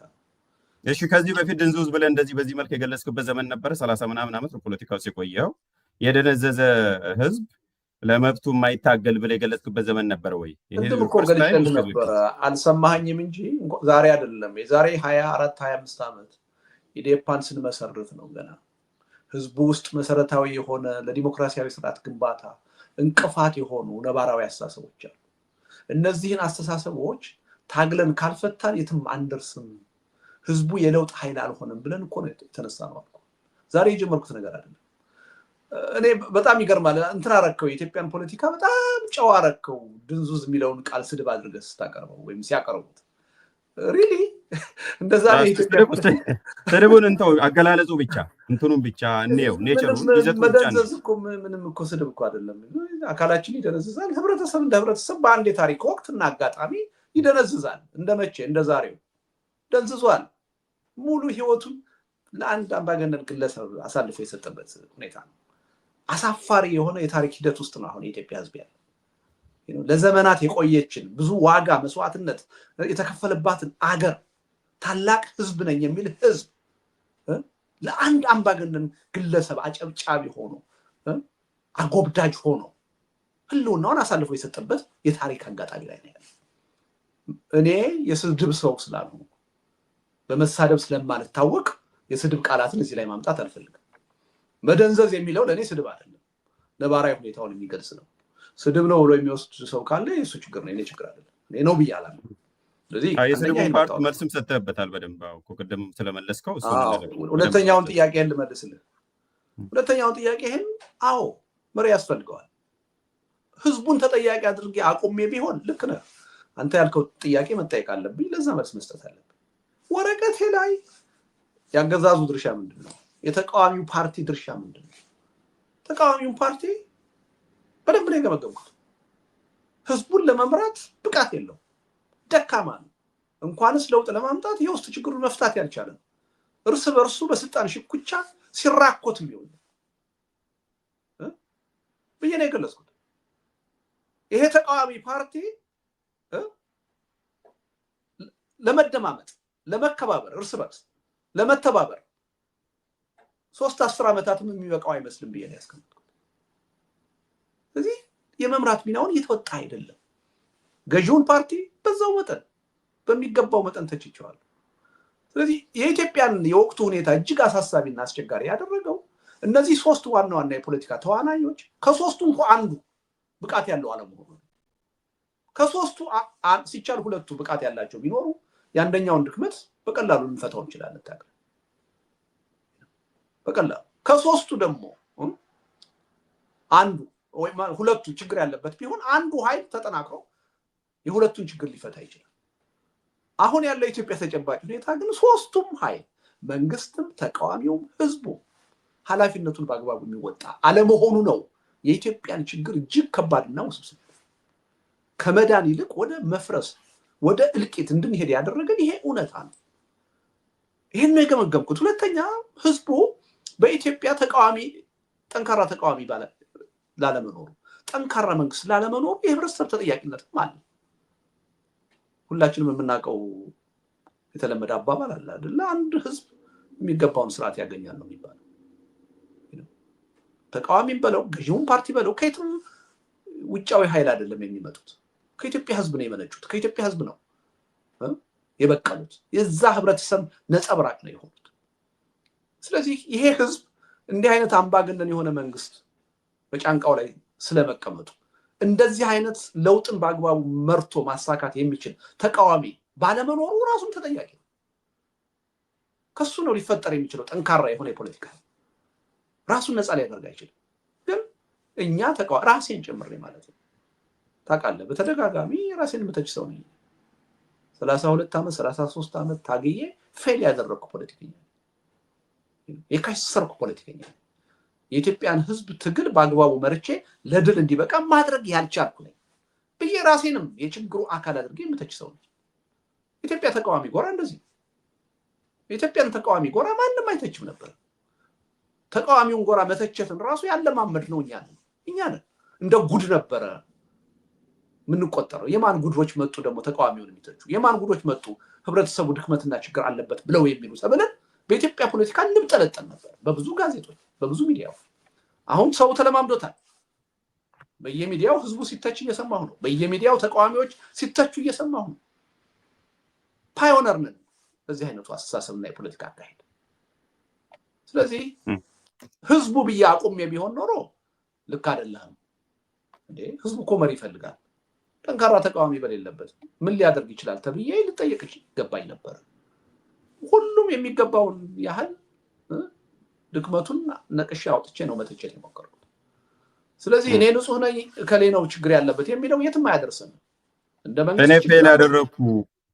እኔ ፌል ያደረኩ አመራር ነኝ ወይም ያው ሊደርሺፕ ስላለ በተለያየ መልኩ ፌል ያደረኩ ሰው ነኝ ካልክ ፌል ያደረገን አመራር ለምን ይሰማሉ ታዲያ? ቀድመ እየነገርካቸው ፌል ያደረኩት ለምንድን ነው የሚለው ሌላ ጥያቄ ነው።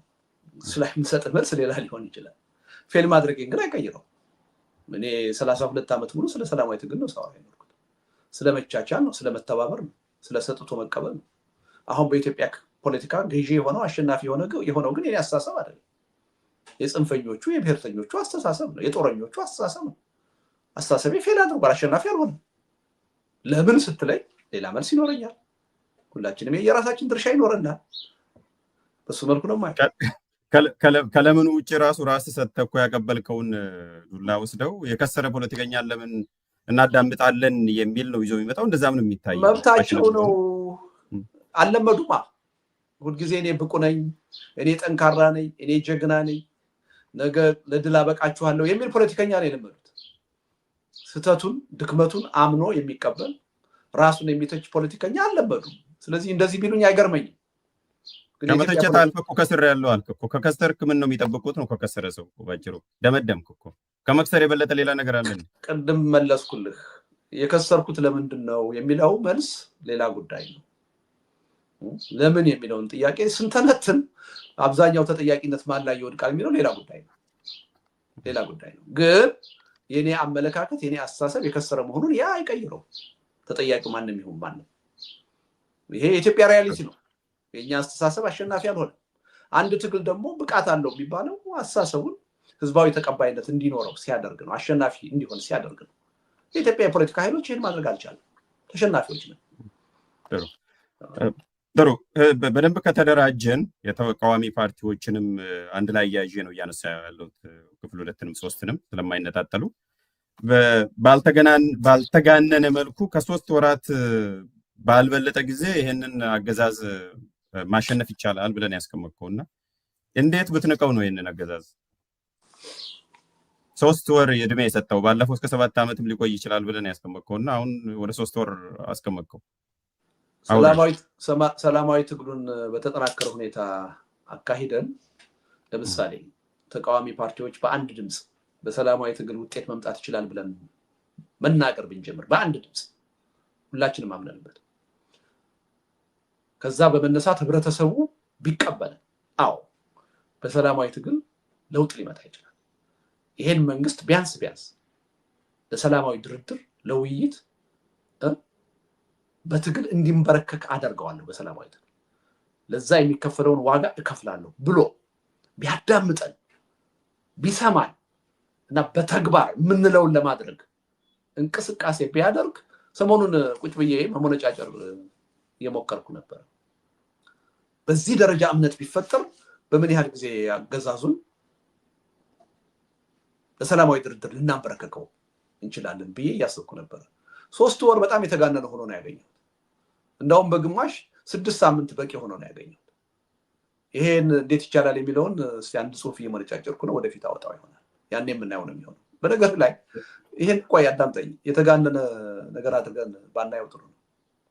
በአረብ ስፕሪንግ ወቅት 30 ዓመት 40 ዓመት አምባገነን የነበሩ መንግስታት በ15 ቀን በ20 ቀን በአንድ ወር በሁለት ወር ነው ከስልጣናቸው የተባረሩት።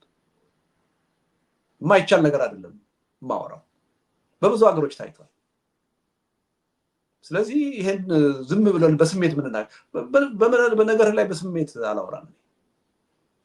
ፌስቡክ የሌለኝ ትዊተር የሌለኝ አንድን ነገር በስሜት መናገርና መጻፍ ስለማልፈልግ ነው። ወዲያው ሪአክት ማድረግ ስለማልፈልግ በደንብ አድርጌ አሰላስዬ ነገሮችን ከተለያየ አቅጣጫ አገናዝቤ የምናገረው ነገር ተጠያቂነት ሲያመጣ ተገቢ መልስ መስጠት እችላለሁ ወይ አሳማኝ መልስ መስጠት እችላለሁ ብዬ ነው የምናገረው። ስለዚህ ዝም ብዬ 3 ወር ብዬ ስናገር ያፎለምት አይደለም፣ ይቻላል የሚል ጽኑ እምነት ነው ያለኝ። አይሆንም እንጂ የኢትዮጵያ ሕዝብ እምነት ኖሮት እኔ በምናገረው ነገር እሺ አሳየን ምራን፣ ይሄን በ3 ወር ማድረግ የሚቻል ከሆነ ቢለኝ በ6 ሳምንት አሳካዋለሁ ይሄን ውጤት። ይሄ መንግስት ሳይወድ በግድ ለድርድር ለውይይት እንዲንበረከክ ማድረግ እንችላለን። በስሜት አይደለም የምናገረው፣ ይቻላል። እንዳይቻል ያደረግነው እኛ ስለማንደማመጥ ስለማንስማማ፣ በሐሳቡ የጠራ አቋም መያዝ ስላልቻለ፣ የተከፋፈለ አመለካከት ስላለ፣ በሰላማዊ ትግል እምነት ስለሌለ፣ ከሱ ይልቅ ጦርነት ውጤት ያመጣልናል ብለን ነፃ አውጪዎችን እየጠበቅን ስለሆነ ሰላማዊ ትግል የሚጠይቀውን መስዋዕትነት ለመክፈል ዝግጁ ስላልሆነ ነው። ሌሎች ታስረው ሌሎች ሞቶ ለውጥ እንዲመጣ ስለምንፈልግ እንጂ በሰላማዊ ትግል ሙሉ እምነት ኖሮን ሰላማዊ ትግል የሚጠይቀውን መስዋዕትነት ለመክፈል ብንዘጋጅ 6 ሳምንት ሰፊ ጊዜ ነው፣ 3 ወር አይደለም። በዚህ ሙሉ እምነት ነው ያለው። ጥሩ እንግዲህ ጽሁፉን ጽፈህ ስትመጣ የምንወያይበት ይሆናል። አሁን ከወዲሁ እንትን እንዳናደርገው ፓርቲውን ስፖይል እንዳናደርግ በ6 ሳምንት የሚገለበጥ መንግስት ከሆነ ምን ውስጥ መንግስት ሆነ የሚልም ጥያቄ ይኖራል። ብቻ ወደፊት እንወያያለን። ባናና ሪከብሪክ ይሄ መንግስት ከጋዳፊ መንግስት በላይ ጠንካራ ነበር። ይሄ መንግስት ከሙባረክ መንግስት በላይ ጠንካራ ነበር። ልቀጥል ይችላል። ኔቸሩ ይለያያል።